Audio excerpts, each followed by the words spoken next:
கிழக்கு நியூஸ் நேயர்களுக்கு வணக்கம். நான் Badri Seshadri. Annamalai we the leaders என்னும் இயக்கத்தை ஆரம்பித்து, அதற்கு முன்னால் பாரதிய ஜனதாவிலிருந்து விலகி வி த லீடர்ஸ் என்னும் இயக்கத்தை ஆரம்பித்து, நேற்றைக்கு தான் அவர் முதலாக ஒரு பாட்காஸ்ட் பாணியில் பேசியிருக்கிறார். அறைக்குள் இருந்து இன்டர்வியூ அப்படிங்கிற மாதிரியோ, அல்லது ஸ்டுடியோவில் ஒரு கேமராவை பார்த்து இப்பொழுது நான் பேசுகிறேன் அல்லவா, அந்த மாதிரியோ இல்லாமல் ஒரு அவுட்டோர் ஷூட்டிங் மாடலில் பண்ணியிருக்காரு. அவர் இயல்பான உடையில் ஒரு மைக் ஒன்றை மாட்டிக்கொண்டு அப்படியே அவர் தன்னுடைய வயல்களில் வயக்காடு அப்படின்னு வச்சுப்பாங்க, அதில் அவர் அப்படியே நடந்து போகும்பொழுது அப்படியே அவர் பேசிக்கிட்டே போகிறாரு. இந்த கேமரா பின்தொடர்ந்து அவர் அப்படியே கேப்சர் பண்ணிக்கிட்டே போகுது. மரத்தை பற்றி, வயலை பற்றி, வெயிலை பற்றி, ஆடை பற்றி, மாட்டை பற்றி, விவசாயிகளை பற்றி, இதுதான் அவர் பொதுவாக. அதுக்கு நடுவில் தன்னுடைய கனவு, தான் எங்கேருந்து ஆரம்பித்தோம், என்ன மாதிரி படித்தது, எந்த மாதிரியான பின்னணியில் வளர்ந்தது, அதை பற்றியெல்லாமும் சொல்லி இந்த வி த லீடர்ஸ் பற்றிய சில கருத்துக்களோட ரொம்ப ஷார்ப், ஒரு பாயிண்டடான உரையாடல்னு சொல்ல மாட்டேன், கொஞ்சம் ரேம்பிளிங் அதில் இருந்தது. இங்கே அப்படியே போயிட்டு, அங்கேருந்து அப்படியே போயிட்டு, அப்படியே கொஞ்சம் இதை பாருங்கள், இந்த ஆடு அந்த ஆட்டுக்கு நேர்த்தி கடனுக்காக கொண்டு வந்தாங்க, ஆனால் அதுலேருந்து அவர் தப்பிச்சிட்டாரு அப்படின்னு, அதனால் அந்த ஆடை நான் ஒன்றும் பண்ணக்கூடாதுன்னு சொல்லிட்டேன். ஆடு மாதிரி முழுக்க இந்த எல்லா இடத்துலையும் அது மாட்டுக்கு ஓடிக்கிட்டே இருக்கும். அப்புறம் அவருடைய ஜல்லிக்கட்டு காளமாடு தீரன், அதை பற்றி, இன்னொரு மாடும் வந்திருக்கு ஜல்லிக்கட்டுக்கு அடுத்தது, அவர் இப்போ ட்ரைனிங்காக அவர் போயிருக்காரு மதுரைக்கு அப்படின்லாம் சொல்லி அவருடைய வாழ்க்கையோடைய ஒரு ஸ்லைவர் அது ஒரு பக்கமாக வருது. இன்னொரு பக்கம் அவருடைய சில அரசியல் சார்ந்த சில கருத்துக்கள் வருது. இது முழுமையாக அதை டிரான்ஸ்கிரிப்ட் மாதிரி வச்சுக்கிட்டு பேசுறது கொஞ்சம் ரொம்ப ரேம்பிளிங்காக இருக்கிறதுனால அதுக்குள்ளே போய் லைன் போட்டு அடிக்கோடிட்டு இங்கே பாருங்கள் இப்படி சொல்லியிருக்காரு அப்படி சொல்லியிருக்காருன்னு இல்லாமல், இதை பற்றி வந்திருக்கிற ஒரு இந்து தமிழ் திசையில் வந்திருக்கிற ஒரு கட்டுரையிலேருந்து மட்டும் ஒரு சில புள்ளிகளை மட்டும் எடுத்துகிட்டு சொல்கிறேன்னா, இது ரொம்ப ரொம்ப பிகினிங். இன்னும் அவருடைய கருத்துக்கள் எப்படி அவர் ப்ரெசென்ட் பண்ணுறாருங்கிறத பார்த்துட்டு தான் நம்ம பல விஷயங்களை சொல்ல முடியும்.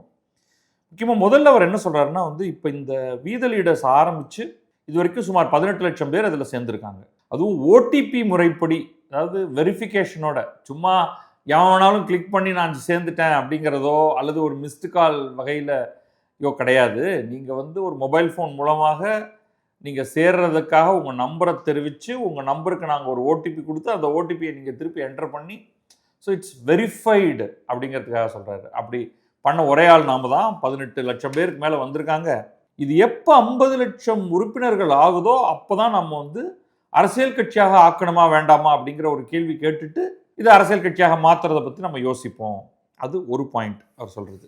அப்புறம் இந்த ஒரு கிரிட்டிசிசம் பாரதிய ஜனதாலேருந்து அப்படியே சரசரன்னு ஆள்களை இழுத்துட்டு போயிட்டாரு அப்படிங்கிற ஒரு கருத்துக்காக அவர் சொல்கிறாரு, நான் யாரையுமே கூப்பிடலைங்க, நான் நீ வா அப்படின்னு நான் ஒருத்தரையும் கூப்பிடல, அதுவும் முக்கியமாக நான் இருந்த கட்சியிலிருந்து நான் யாரையும் அழைக்கலை, அவர்களாகவே பதவி விலகி வந்திருக்காங்க அப்படிங்கிறது தான் அதோடைய உள்ளர்த்தம். தானாகவே மக்கள் சேரும் பொழுது நான் அவர்களை வரவேற்றது தான் செய்வேன். இப்போ நான் அந்த மாதிரி நீ வான்னு நான் ஒருத்தரையும் குறிப்பிட்டு நான் சொல்லவே இல்லை. மக்கள், இளைஞர்கள், மக்கள்னு கூட சொல்லல, அவர் இளைஞர்கள் தாமாக இந்த இயக்கத்துக்கு வர வேண்டும் அப்படின்னு நான் எதிர்பார்த்தேன். இந்த வெப்சைட் ரொம்ப வெளிப்படைத்தன்மையோடு இருக்கும் அப்படின்னு சொல்கிறார். நாங்களாவே ஒரு நம்பரை குக் பண்ணி, அது சும்மா 5 பேர் வந்திருப்பாங்க, 50 பேர் வந்த மாதிரி சர்ன்னு கவுண்டர் போட்டு காமிக்க போகிறதில்ல. ஒரு சில நாட்களில் மிகச்சில பேர் சேர்ந்தாலுமே அது அப்படியே வெளிப்படையாக இருக்கும். இதில் நாங்கள் ரியல் கவுண்டர், நீங்கள் இப்போ பார்த்தீங்கன்னா 1 லட்சத்தி அல்லது 18 லட்சத்தி அப்படின்னு ஒரு நம்பர் இருக்குன்னா அவ்வளோ பேர் உண்மையிலேயே ஜாயின் பண்ணியிருக்காங்க. அந்த கவுண்டர் டிக் ஆகிறத நீங்கள் பார்க்கலாம். அதிலிருந்து அது 50 லட்சத்துக்கு போனால் அவங்கள்ட்ட நம்ம நீங்கள் அரசியலுக்கு வரணுமா வேண்டாமா அப்படின்னு கேட்போம். ஆனால் அதே நேரத்தில் அரசியல் சார்ந்த கருத்துக்களோட ஏற்கனவே பல பேர் வந்துட்டாங்கிறது தான். அதுதான் அவர் சொல்கிற 2வது பாயிண்ட்டு. இதில் வந்திருக்கிறவங்கள்ட்ட ஆக்சுவலாக இந்த வெப்சைட்டுக்குள்ளே நான் போகலை, அதனால் அதுக்குள்ளே என்ன இருக்குது அப்படின்னு எனக்கு தெரியாது. அதனால் இந்த கட்டுரையிலேருந்து தான் நான் அதை ப்ரொஜெக்ட் பண்ணுறேன். 70,000 பேர் நாங்கள் உள்ளாட்சி தேர்தலில் போட்டியிடுவோம் என தெரிவித்துள்ளனர்னா அதுக்கு ஒரு பாக்ஸ் அங்கே வச்சுருந்துப்பார் போல இருக்குது. உங்களுக்கு உள்ளாட்சி தேர்தலில் போட்டியிட விருப்பமா, விருப்பம் என்றால் டிக் பண்ணுங்க அப்படின்னு போட்டிருக்காருன்னு நினைக்கிறேன்னா. ஸோ ஒரு 70,000 பேர் அதில் டிக் பண்ணியிருக்காங்க, ஆமாம் நாங்கள் உள்ளாட்சி தேர்தலில் போட்டியிட விரும்புகிறோம்னு. அதில் ஒரு 10,000 பேர், அந்த 70,000 பேர் ஒரு 10,000 பேர் ஏற்கனவே தேர்தலில் போட்டியிட்டு இருக்கிறவர்கள். பெரும்பாலும் உள்ளாட்சி தேர்தலில் போட்டியிட்டவர்கள் அப்படின்னு இவர் வந்து யூகிக்கிறார். சொல்லிட்டு அடுத்த ரொம்ப ஒரு முக்கியமான ஒரு விஷயத்துக்கு வர்றாரு. 70,000 பேர் வந்து உள்ளாட்சி தேர்தலில் போட்டியிட போறீங்கன்னா, ஆர் யூ ப்ரிப்பேர்ட்? நிதியோடைய வழிவகைகள் என்ன, சோர்சஸ் என்னன்னு தெரியுமா? அது எப்படி நம்ம பயன்படுத்துறதுன்னு தெரியுமா? மத்திய அரசிடமிருந்து நேரடியாக உள்ளாட்சிகளுக்கு எவ்வளவு பணம் வருதுன்னு தெரியுமா? மாநில அரசிடமிருந்து எவ்வளவு நிதி வருது அப்படின்னு தெரியுமா? இப்போ ஒரு பேக்ரவுண்டுமே இல்லாம இன்னைக்கு வந்து அரசியலுக்கு வராங்க. அதை சொல்றாரு, அவர் வெளிப்படையாவே சொல்றாரு. அது நம்ம யாரையும் குறிப்பிட்டு சொல்லலை அப்படின்னு சொன்னாலும் அவர் சொல்றது வந்து தமிழக வெற்றி கழகத்தை தான். நான் இந்த ரசிகர் மன்றத்தில் இருந்தேன், இன்று காலையில் சீட் கொடுத்தார்கள், எம்எல்ஏ ஆகிவிட்டேன் அப்படிங்கிற நிலை இன்னைக்கு இருக்கு. நான் யாரையும் இதன் மூலம் குறை சொல்ல விரும்பவில்லை அப்படின்னு சொல்லும் பொழுது அவர் குறை தான் சொல்றாரு. ஏன்பா, எப்படிப்பா நீங்க வந்து உங்களுடைய கடமைகளை செய்ய போகிறீர்கள், உங்களுக்கு ஒண்ணுமே தெரியாதே.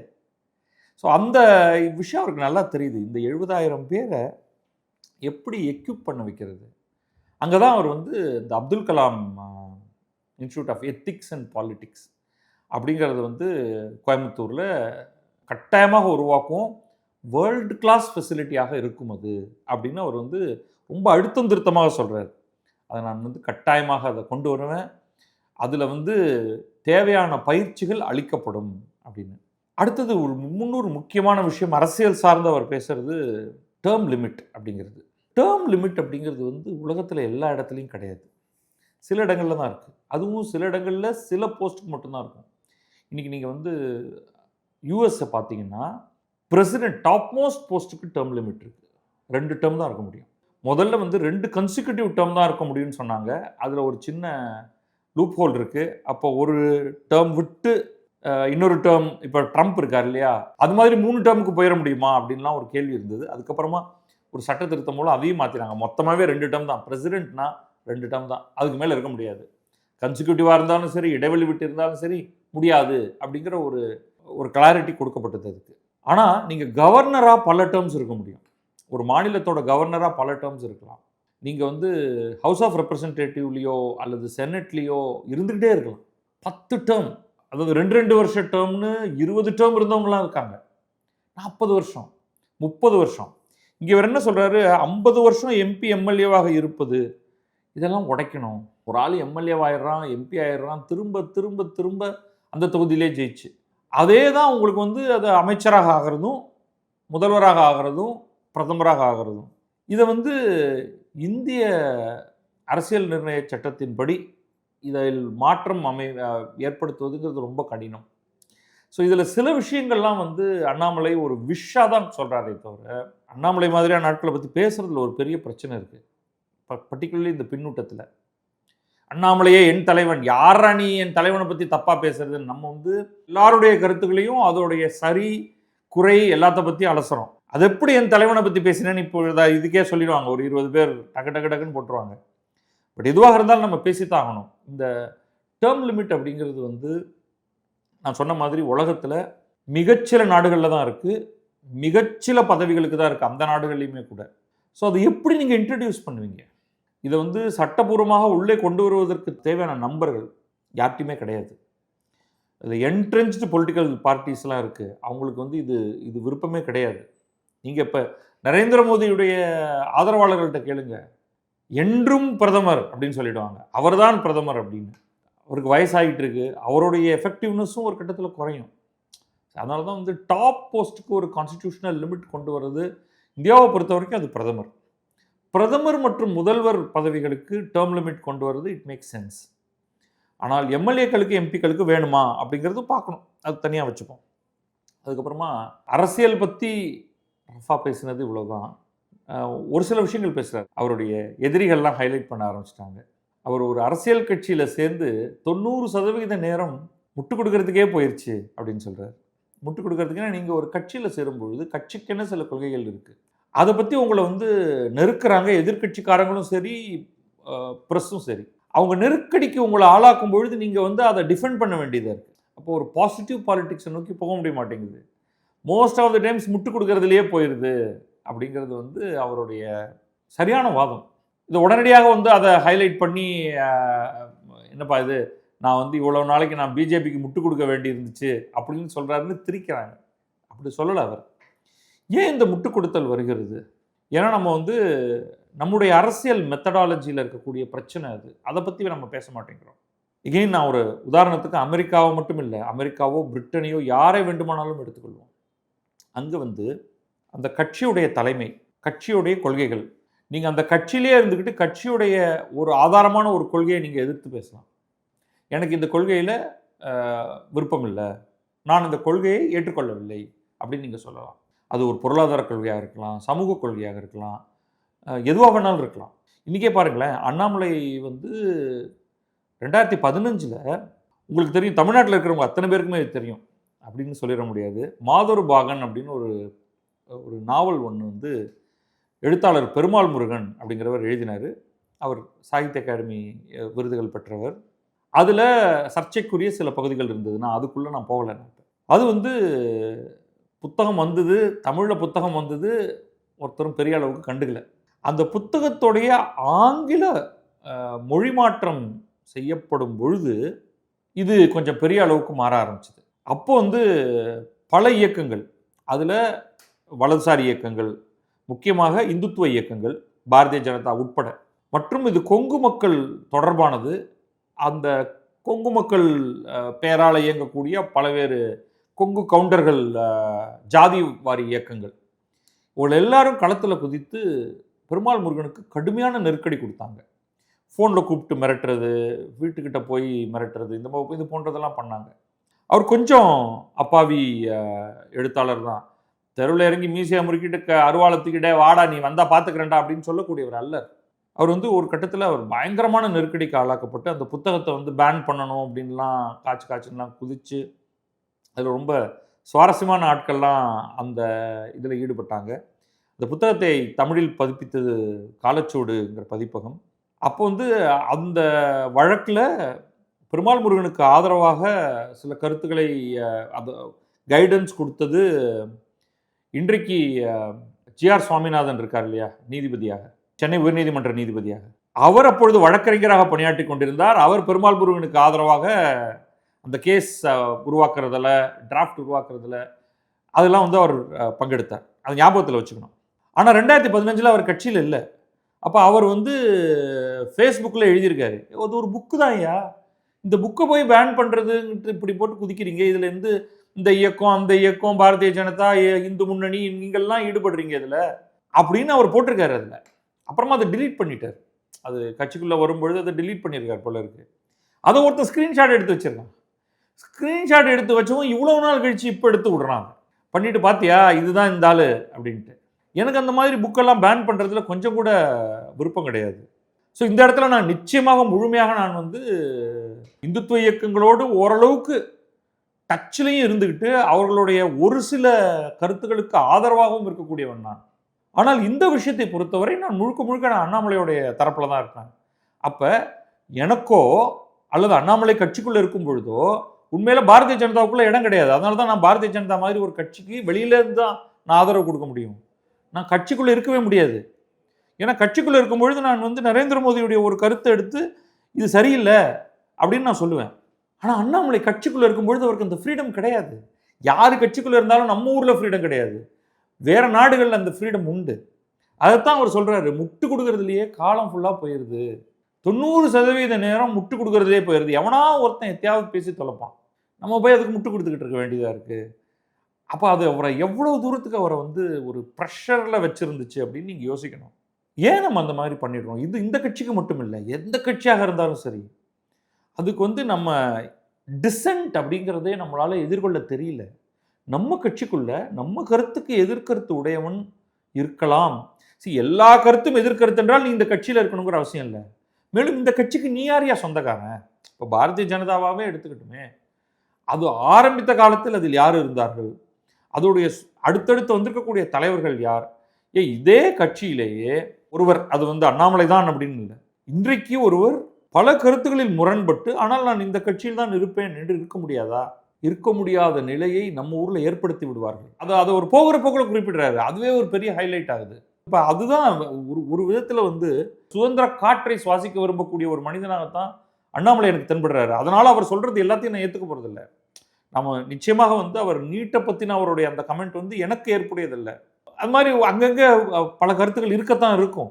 ஆனால் இந்த டிசென்ட் அப்படிங்கிறதுக்கான இடமே இல்லாத ஒரு இறுக்கமான அரசியல் கட்சிகளாக, ஜிங்சக் போடும் அரசியல் கட்சிகளாக, ஐயா உங்களை போல இருக்குமா, நீங்க தான் தெய்வம், எல்லாருக்கும் அவங்களோட லிமிடேஷன் இருக்குங்க. எனக்கு இவ்வளவுதான் தெரியும் யாராக இருந்தாலுமே. ஆனா நம்ம அவங்களுக்கு வந்து பஜனை பண்ணணும், பாடணும். இந்த அரசியல் இருந்து ஒரு மாற்று அரசியலை அண்ணாமலை கொண்டு வந்தால், அவர் கருத்து நமக்கு ஏற்புடையதாக இருந்தாலும் சரி, இல்லாவிட்டாலும் சரி, இந்த அரசியலை கொண்டு வருவதற்காகவே அவரை பாராட்டலாம். அப்ப அது எப்ப நடக்க போகிறது? இந்த 50 லட்சம் பேர் வந்து 50 லட்சம் பேர் அது அரசியல் கட்சியாக மாறும் அப்படிங்கிறது தான் நானும் விரும்புகிறேன். அப்பொழுதுதான் வந்து இன்னும் ஒரு புது திசையில் தமிழ்நாடு அரசியல் பயணிக்க ஆரம்பிக்கும். ஏற்கனவே பார்த்தீங்கன்னா நமக்கு வந்து இந்த பழையன கழிதலும் ஆரம்பிச்சிருச்சு. இந்த பழையன கழிதலும்ல வந்து முதல்ல அடி வாங்கிட்டு இருக்கிறது இன்னைக்கு அதிமுக தான். அந்த அதிமுக வந்து ஒரு கட்டத்தில் முற்றிலுமாக உறிஞ்சப்பட்டு கொஞ்சம் பேர் திமுகலையும் கொஞ்சம் மீதி பேரெல்லாம் தாவேக்களையும் போய் சேர போகிறாங்க. வீத லீடர்ஸ் வந்து ஒரு ஃப்ரெஷ் ஆங்கிளில் வரும், மோர் பார்ட்டிசிபேட்டிவ் அப்படிங்கிறது நம்பிக்கை. அது உண்மையில் அது வருதா இல்லையா அப்படி நீங்கள் வந்து தமிழக வெற்றிக் கழகத்தை பார்த்தீங்கன்னா அது வந்து ஒரு புதிய அரசியல் பாதை, அதை நம்ம ஏற்றுக்கிட்டே ஆகணும். ஆனால் அந்த அரசியல் பாதையில் எந்தவித உரையாடலுமே கிடையாது.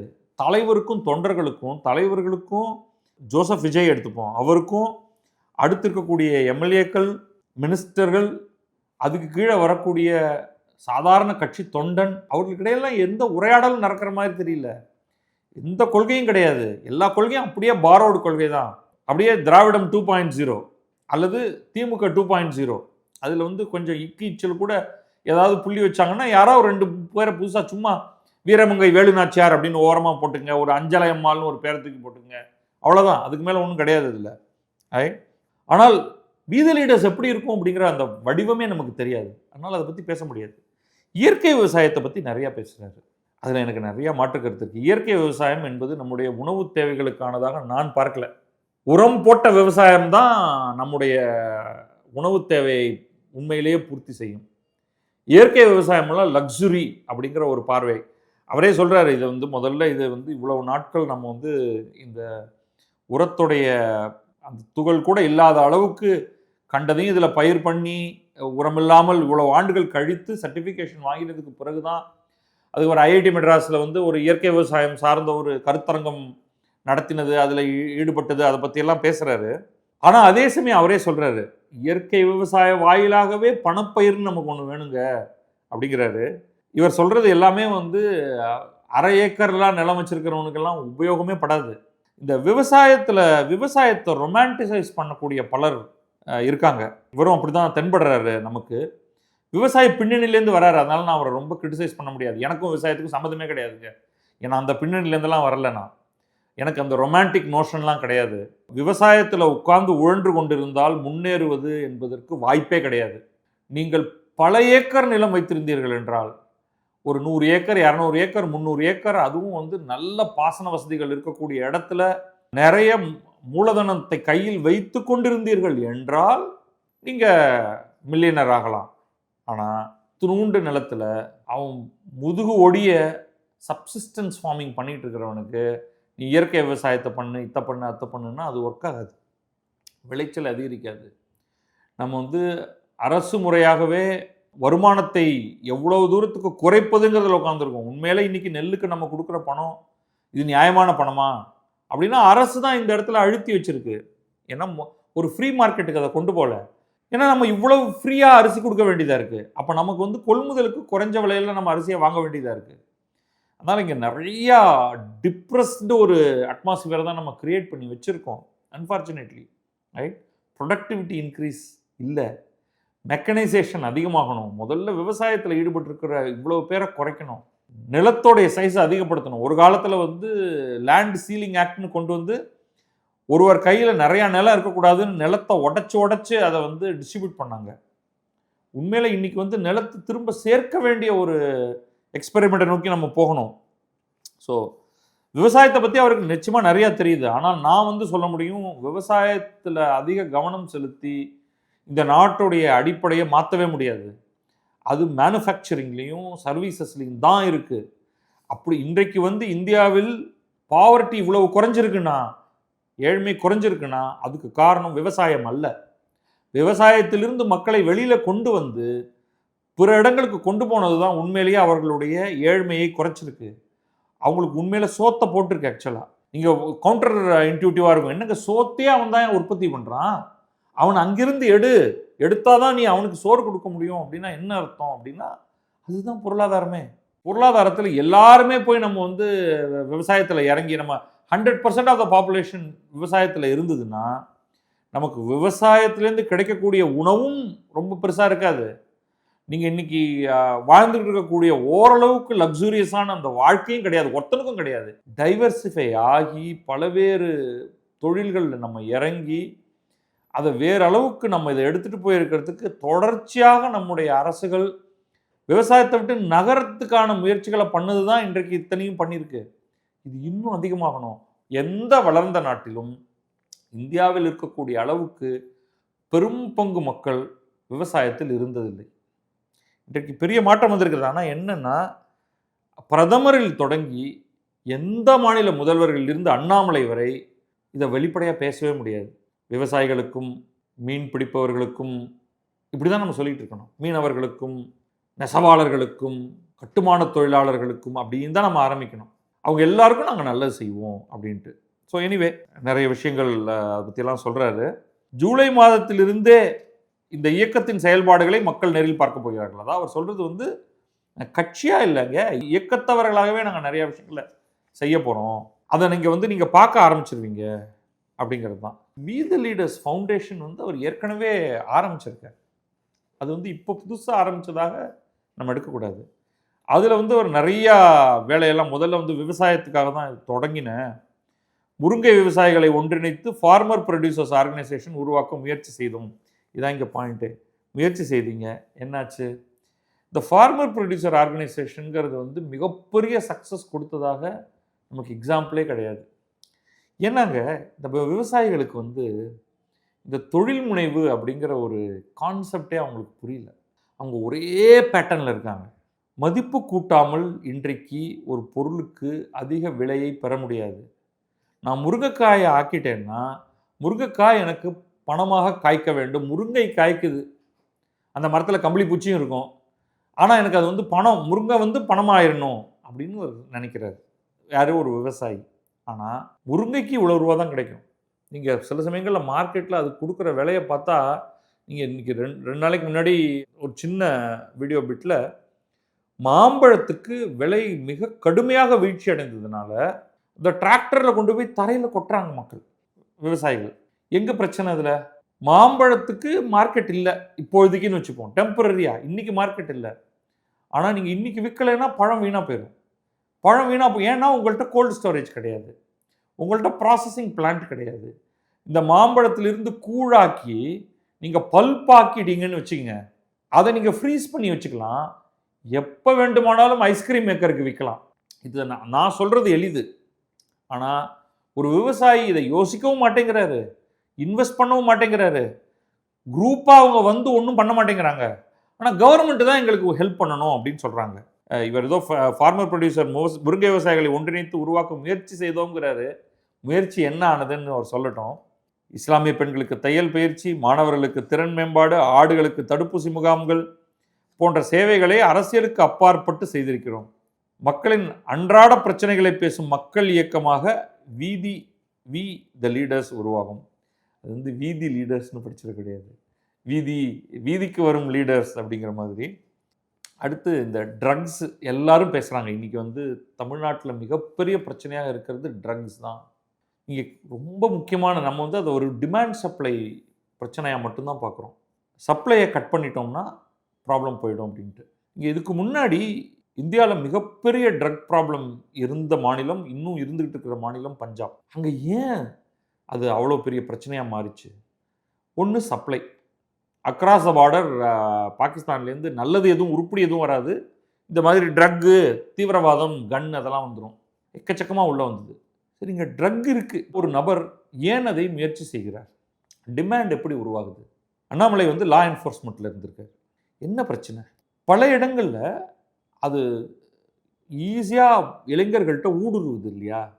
அதற்கு காரணம் சமூக பிரச்சனை.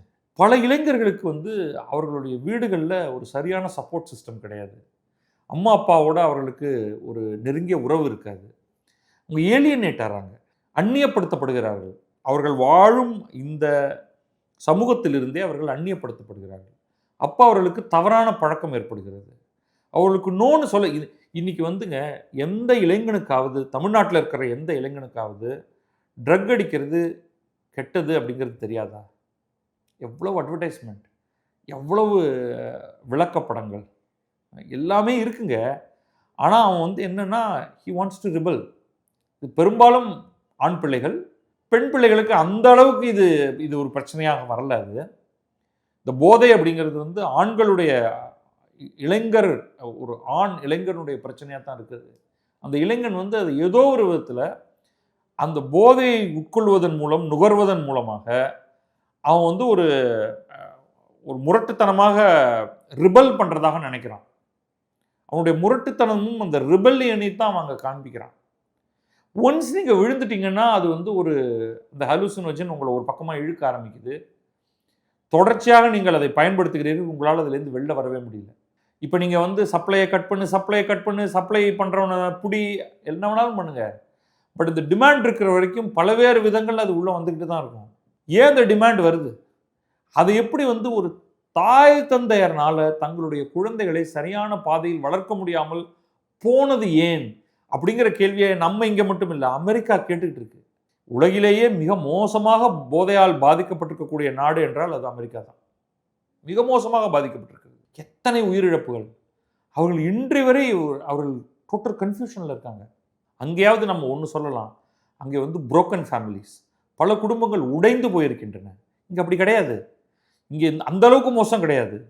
இங்கே அந்த மாதிரியான ஒரு டிமாண்ட் ஏன் ஏற்படுது? பள்ளி கல்லூரிகளில் விழிப்புணர்வை ஏற்படுத்துவோம் அப்படிங்கிறது வந்து அந்த ட்ரக்கு கெட்டதுங்கிறத தாண்டிய ஒரு இடத்துக்கு நம்ம போக வேண்டிய தேவை இருக்குது. இது மாதிரி இன்னும் நிறையா விஷயங்கள் ஒன்று சொல்கிறாரு ஒரு இடத்துல. நான் வந்து விமானத்தில் அந்த ரிசைன் பண்ணிட்டுலாம் வரும்பொழுது நான் வந்து டியூரிங் த டே வரக்கூடாது அப்படின்ட்டு ஏன்னா நான் வந்தேன்னா உடனே ஒரு பெரிய கூட்டம் வந்துடும். கூட்டம் வந்துருச்சுன்னா வாசலில் மற்ற பேசஞ்சர்ஸ்க்கு வந்து பிரச்சனை வரும். அதனால் நான் வந்து ஏர்லி மார்னிங் வர்ற மாதிரி நான் பார்த்துக்கிட்டேன். அப்படின்னா கூட எனக்கு நம்முடைய நண்பர்கள் நிறையா பேர் இங்கே வந்துட்டாங்க. எனக்கு இந்த கல்ட் ஐடியா பிடிக்கல, கல்ட் லீடர்ஸ் அப்படிங்கிற கான்செப்ட் பிடிக்கல. நம்ம ஒரு கட்சியில் இருக்கும்பொழுது அப்படின்னு இன்னொரு தடவை அவர் வந்து கட்சியை பற்றி பேசுகிறது இதுதான். நம்ம வந்து பிறருக்கு போய் மாலை போடணும், பெரிய பெரிய கிரேன்லாம் வச்சு மாலை போடணும், நானே இந்த தவறை செஞ்சுருக்கேன் அப்படின்னு சொல்கிறாரு. ஒரு சின்ன கன்ஃபெஷன் மாதிரியே சொல்கிறாரு இந்த இடத்துல. இவரை போய் பார்க்கணும், அவரை போய் பார்க்கணும், இவருக்கு தெரிஞ்சவங்கன்னு அவரை போய் பார்க்கணும். இப்போ அண்ணாமலையோடைய ஃப்ரெண்டுன்ட்டு என்கிட்ட வரணுங்கிறதுக்காக எனக்கு தெரிஞ்ச ஒருத்தட்ட போய் நீங்கள் பார்க்கணும்னு, அதெல்லாம் வந்து அது உண்மையில் எந்த சுயமரியாதை இருக்கிறவனுக்குமே அது வந்து ரொம்ப ஒரு உறுத்தலான ஒன்றாக இருக்கும். என்ன வாழ்க்கடா இது, இந்த மாதிரி ஒரு கூழ கும்பிடு போட்டு அப்படின்ட்டு. இது கல்ட் பாலிடிக்ஸ் வேண்டாம், காமன் மேன் பாலிடிக்ஸ் வேணும்னு அவர் சொல்கிறார் இல்லையா? அது எப்படி சாத்தியப்படுத்த போகிறாரு அப்படிங்கிறது தான். நம்ம ஊரில் இந்த கல்ட் பாலிடிக்ஸுங்கிறது வந்து அந்த அளவுக்கு வளர்ந்துருச்சு. இப்போ நம்ம வந்து வாழ்க வாழ்க வாழ்க வாழ்க, இப்போ நான் தான் சொல்கிறேன், இப்போ அண்ணாமலை பற்றி நான் ஒரு லைன் எங்கேயாவது கிரிட்டிசைஸ் பண்ணிட்டா கொதிச்சு போகிற அளவுக்கு அண்ணாமலை விரும்புகிறாரோ இல்லையோ அவருடைய பக்தர்கள் அந்த மாதிரி உருவாகிடுறாங்க. அதுதான் இங்கே பிரச்சனை. அவர் கூடாதுன்னு சொன்னாலும் அது அப்படி தான் வருது இல்லையா? அதுதான் ப்ராப்ளம் இதில். அது மற்றது நான் சொல்லிட்டேன் ஏற்கனவே, ஏபிஜே அப்துல் கலாம் பேரில் சென்டர் ஃபார் எத்திக்ஸ் அண்ட் பாலிடிக்ஸ்னு. அது நான் நிச்சயமாக I will be looking forward to it. அது வந்துருச்சுன்னா நான் ஒரு தடவை போய் நிச்சயமாக அதை நேரில் பார்க்கணும்னு விரும்புவேன். என்ன ஃபெசிலிட்டி பண்ணுறாங்க, என்ன பண்ண போகிறாங்க அப்படின்னு. இது ஒரு ஓரளவுக்கு சுவாரஸ்யமான முதல் பாட்காஸ்ட். இது இன்னும் கொஞ்சம் டைட்டாக இருந்துச்சுன்னா இன்னும் நல்லா இருந்திருக்கும். இவர் தொடர்ந்து இதை பேசணும். இதை மட்டும் இல்லை, பல விஷயங்களை பேசணும். இன்ஃபேக்ட் இவர் இந்த சுதந்திரத்தை இப்போ அனுபவிக்க ஆரம்பிச்சிட்டாரு. நீங்கள் நீட்டை பற்றி ஒரு பாட்காஸ்ட் பண்ணுங்கள். நீட்டை பற்றி அலசி ஆராய்ஞ்சு அது வந்ததுலேருந்து என்ன பண்ணியிருக்காங்க நம்முடைய அரசில், என்ன ரைட்டு என்ன தப்பு, நீட் வேணுமா வேண்டாமாங்கிறதுலேருந்து பேசுங்க. இன்றைக்கி தமிழகத்தை எடுத்துட்டிங்கன்னா எல்லாரும் எழுந்துருந்து நீட் வேண்டாம் அப்படின்னு தான் சொல்லிகிட்டு இருக்காங்க. உங்கள் கருத்து என்ன? நீங்கள் சொல்லுங்க. அது மாதிரி இருமொழி கொள்கை, மும்மொழி கொள்கை, அண்ணாமலை வந்து இருமொழி கொள்கை தான் வேண்டும் என்று சொல்லலை எங்கேயுமே. ஆனால் சிபிஎஸ்இ வந்து ஒரு கருத்தை சொல்லி அந்த கருத்தை ஒரே மாதத்துக்குள் மாற்றிய போது அதை அவர் கண்டித்திருக்கிறார். சரி, அதை பற்றி சொல்லுங்கள், உங்களுடைய கருத்து என்னன்னு சொல்லுங்கள். நீங்கள் வந்து சுதந்திரமாக உங்களுடைய கருத்தை சொல்வதனால் உங்களுடைய ஃபாலோவர்ஸை இழந்துருவீங்க அப்படிங்கிற ஒரு பயம் வந்து உங்கள்கிட்ட இருக்கக்கூடாது. ஏன்னா நீங்கள் வெளிப்படையாக சொல்கிறதே வந்து என்னோடு கருத்து முரண்படும் இளைஞர்கள் கூட, மக்கள் கூட என்னுடைய இயக்கத்தில் சேரலாம். ஏன்னா எவ்வளவு தூரம் நம்ம முரண்படுறோங்கிறது முக்கியம் இல்லை, எவ்வளவு தூரம் இயைந்து போகிறோங்கிறது தான் முக்கியம். எனக்கு ஒரு 10 கருத்து இருக்குது, அதில் 8 கருத்து நீங்கள் ஏற்றுக்கொள்கிறீங்களா, 2 கருத்தில் நீங்கள் ஏற்கலையா, பரவாயில்ல, கேன் ஸ்டில் பி பார்ட். நீங்கள் என்னுடைய இயக்கத்தில் சேர்ந்ததுக்கு பிறகு என்னுடைய ஒரு கொள்கை, என்னுடைய நேரடியான ஒரு கருத்து உங்களுக்கு, தனிநபர் கருத்து இயக்கத்தின் கருத்து, தனிநபர் கருத்து கட்சியின் கருத்து, தலைவராகவே இருந்தாலும் தலைவரின் கருத்து கட்சியின் கருத்து. கட்சியின் கருத்துங்கிறது டெமோக்ராட்டிக்கலாக உருவாக்கப்படணும்.